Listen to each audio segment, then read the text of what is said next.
Bien, Jean-François Achille, si nous parlions, Claire Fourcade, merci, si nous parlions justement de ce projet de loi, parce que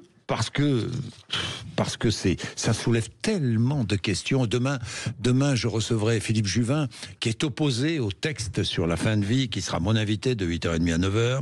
Les députés vont se prononcer donc demain. Faut-il aller plus loin dans l'euthanasie en France?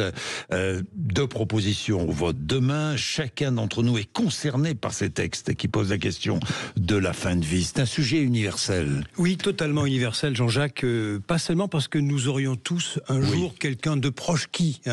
On dit souvent un cousin, un ami.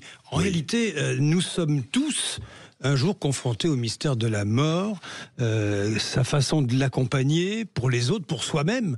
Donc nous serons tous, qui que nous soyons, confrontés à cette réalité. Regardez ailleurs, ce n'est pas la solution. La difficulté des textes qui seront votés demain, c'est l'intentionnalité. Qui décide, qui doit assumer? Vous l'avez bien exprimé à l'instant. Oui. Est-ce que ce sont les proches, les professionnels de santé qui supportent ces choix depuis toujours? Ils vont continuer à le faire.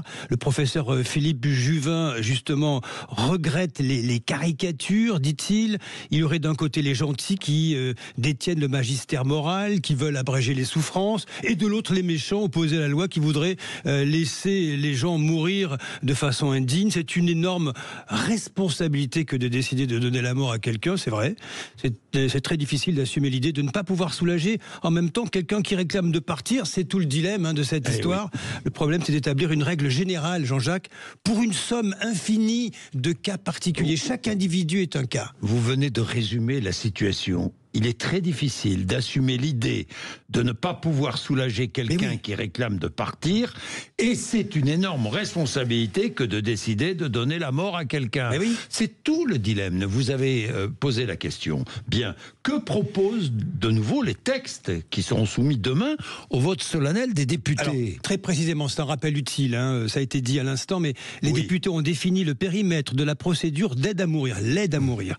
Le patient doit en exprimer la demande, par écrit, s'il le peut encore, ou par tout autre mode d'expression adapté à ses capacités. Ça laisse quand même pas mal de possibilités. Bien sûr. Médecin qui reçoit cette demande, au final, je la fais simple, à 48 heures pour se prononcer. Et puis il y a effectivement cette création de délit d'entrave, empêcher d'aider à mourir, sera passible de poursuite. Oui, ce sera un délit.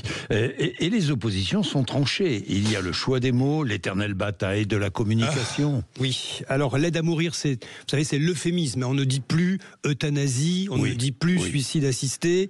C'est quand même l'administration volontaire d'un produit létal. Il y a ensuite la rupture avec la conception même du soin. Les médecins, ils sont là par définition pour soulager, et non pour tuer. Et puis il y a ce questionnement qui vient. Vous savez, les vieux, on va être tous un jour une personne âgée en devenir. Les vieux ne vont-ils pas se sentir comme des fardeaux inutiles et vouloir en finir au plus vite? La question va se poser dans les esprits. Alors, il y a ceux qui parlent du progrès, la liberté de pouvoir disposer de son propre destin. Et puis, au contraire, il y a ceux qui dénoncent une régression médicale et éthique qui ferait reculer les soins palliatifs parce qu'ils vont coûter trop cher à la société, même si l'autre projet de loi doit les renforcer. Je vais citer Olivier Falorni, le député rapporteur de la loi sur la fin de vie, qui est régulièrement votre invité, Jean-Jacques, ici.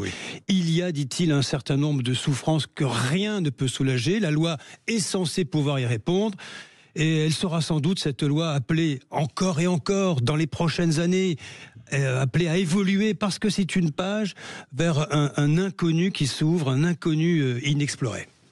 Merci Jean-François.